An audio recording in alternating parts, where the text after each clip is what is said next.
Any speakers on the budget? Senator Babet. Thank you. Now, everyone's a winner. Everyone's a winner in Treasurer Chalmers' budget. At least that's what Treasurer Chalmers will tell you. Now, the Treasurer himself, he's certainly a winner. He's a winner. His budget windfall victory is one which is largely driven by luck. But many expect, as I do, that his luck will be short-lived. Now, following the budget release, if you believe the rhetoric, you might also believe that maybe you're a winner, unless, of course, you understand that inflation is a tax. That's what it is, a tax that does not require legislation, a tax that hurts the most vulnerable. Now, inflation is not driven exclusively or only by consumer spending. It is not. Government spending also drives inflation. And they promise to spend around $185 billion more of your money. Now, the RBA's money printing obviously drives inflation, and government debt accumulation also drives inflation. Inflation raids all of our pockets, and like a thief in the night, it makes us all a little poorer every single time. Now, you see the trouble with politics. The trouble with politics nowadays is that all the incentives are upside down. We have created a system over time whereby politicians are rewarded. They're rewarded not for what they achieve, like it should be, but instead for how much they spend. Politicians know that they will rarely be judged based on the outcome of their actions and are all too often tempted to announce a big spend, knowing that the return may not be there for hard-working taxpayers. Our politicians, unfortunately, find it much too easy to spend other people's money. Now, the Treasurer Chalmers, he had an opportunity to cut spending, an opportunity to post a large surplus and repay debt. Instead, Labor continues to frivolously spend taxpayer funds, $450 million to our nation's largest industrial businesses to reduce emissions, an additional $200 million for the war in Ukraine, and $360 million on the Indigenous voice to Parliament. Just only a couple of examples there. Now, we congratulate the Treasurer on projecting a budget surplus for 2022-2023. Now, this is something that obviously every single government should aspire to. Now, our challenge for the government is this: produce back-to-back surpluses. Can they post a budget surplus in 23-24, I wonder? Probably not. Now, the other victory for the Australian people in this budget is a lower projected federal debt. Now, that is a good thing for our country, of course.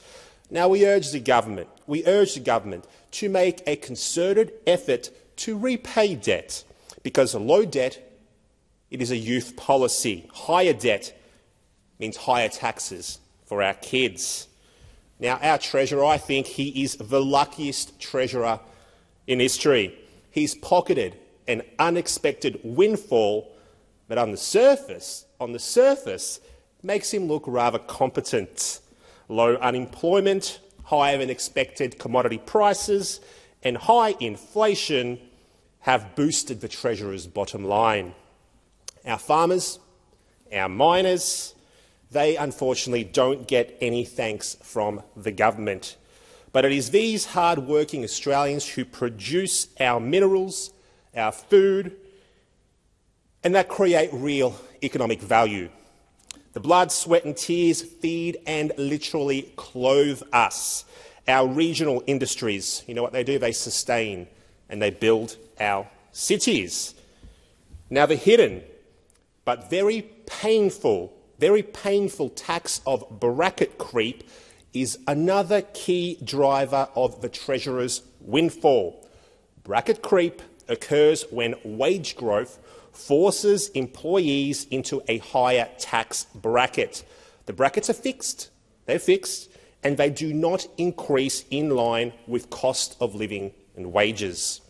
Now, without the indexing of tax brackets, we all end up with less money in our pockets, and the tax revenue received by the government obviously balloons. I urge the Treasurer to not only pass on the legislated Stage 3 tax cuts, but to consider indexing our tax brackets as to alleviate the silent theft of bracket creep. Many Australians are going to get $500 towards their energy bills or so. Now, the government feels the need to hand out cash to help everyday Australians to keep lights on. But the government then assures us that it's got nothing to do with our forced transition to expensive and unreliable renewables. Of course, we beg to differ. Green energy policies are impacting family budgets. The government also has the audacity to claim that this measure, will temper inflation. How does handing out money to people temper inflation? There are no tough decisions in the budget. Courage, it seems, is not the Treasurer's strong point. Unions are happy, globalists are happy, big corporates, they're related. Productivity-boosting measures are non-existent in this budget. It's all about big government and short-term fixes to large problems often created by the very government that chooses to ignore them. Average families, they are forgotten people in our nation. It wasn't that long ago that a single-income family could own a home, go on an annual holiday, and also buy a new car every few years or so. Now, those days, they're gone, they're over. But there are many things that government can do to ease the cost of living pressures. For example, income splitting. It is such a simple policy that would yield incredible results for Australian families. Imagine this, a family comprised of one primary income earner and one stay-at-home parent. What if they were able to split their incomes for tax purposes? For example, a household with one party earning $100,000 a year currently pays roughly $23,000 of income tax. If they were able to split their income with their spouse, the combined tax they would pay reduces to around $13,000. That's around $10,000 of their money back in their pockets to spend as they wish.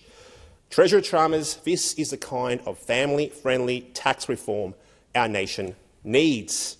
Now, the solution to our nation's headwinds is not more spending or a bigger government. The solution is cutting red and green tape, removing barriers for business, promoting entrepreneurial attitudes.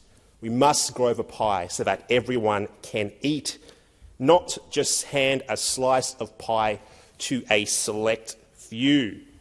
Now, the United Australia Party, obviously, we believe in small government, fiscal responsibility, entrepreneurship, free market capitalism and family. We will continue to hold the Treasurer to account. He has said that he plans to remake capitalism, and we know what that means. That means more socialism, which has failed and will continue to fail everywhere it has been tried. Thank you, President. So the question is that the Senate take note of the budget. Those of that opinion say aye.